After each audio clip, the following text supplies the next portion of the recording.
Challenge देऊन सांगतो अध्यक्ष साहेब, कुणाच्यात दम असेल त्याला म्हणा ये पुढं, हे 100 कोटीची कामं 1 वर्षात दिलीत पाण्याच्या योजना सोडून, आणि त्याला मी साक्षीदार आहे. कुठल्या गावात काय काम दिले ते मला माहिती आहे. असली गोष्टी खूप येते लोक, बावर काय एकेरी बोलतो तो, त्याच्यात दम आहे ना तर ये म्हणा पुढं, चल बघू कुणाच्यात किती दम आहे ते. एकेरी बोलतो. अरे तू कुठला चापशा, अरे खाली फलटणला जातो आणि रामराजे चाप असतो, सातारला जातो, शिवेंद्र गावाकडे जातो, आणि आता वायला गेला. तू वायला गेल्यामुळे भावनी तुझा वायचा बी कार्यक्रम केला. तू जिथं जाशील ना तिथं चापशात तुझा कार्यक्रम झाल्याशिवाय राहणार नाही, हे आज मी तुम्हाला सांगतो.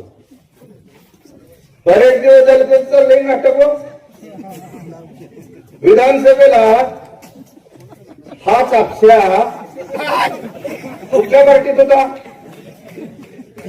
ह्याला बाप कळना, आहे कळना, कोण कुठला आहे काय कळत नाही. रोज एक पार्टी बदलतो. भाव म्हणतात लुब्रिकेंट आहे ना, तर खराच लुब्रिकेंट आहे तो. एकदा काँग्रेस, एकदा भाजप, एकदा शिवसेना, एकदा राष्ट्रवादी, एकदा पवार गट, आणि आता काय आहे माहित नाही मला.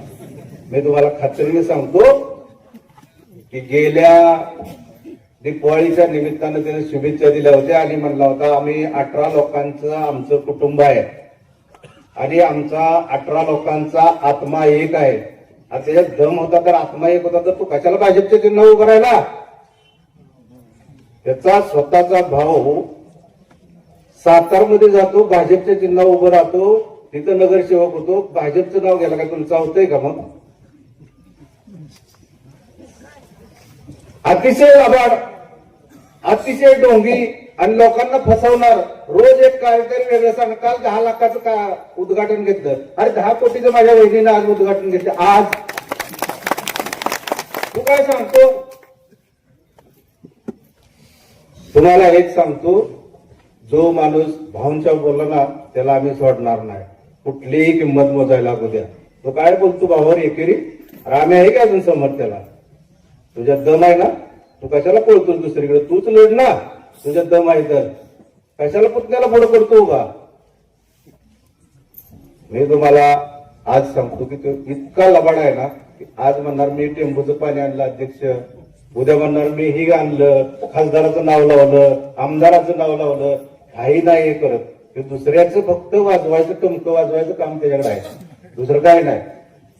पिपाने तर जाऊ द्या, तर असे बरेच त्यानं हे केलेलं आहे.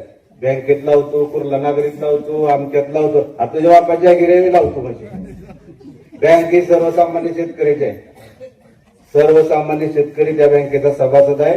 अरे तू लय बोललाय आमच्या, तेवढे बोलला ना कोरोनाच्या काळात भावावर बोलला. अरे तू स्वतःच्या आईवर, आईच्या नावावर महाबळेश्वरवाडीच्या ताई सांगा सोसायटीमध्ये कर्ज काढून त्याचं जे पैसे मिळवून घेतलं तेव्हा तुझी आई होती. मला एवढं बोलायचं नव्हतं पण खरं सांगतो, तू भावावर खूप बोलला.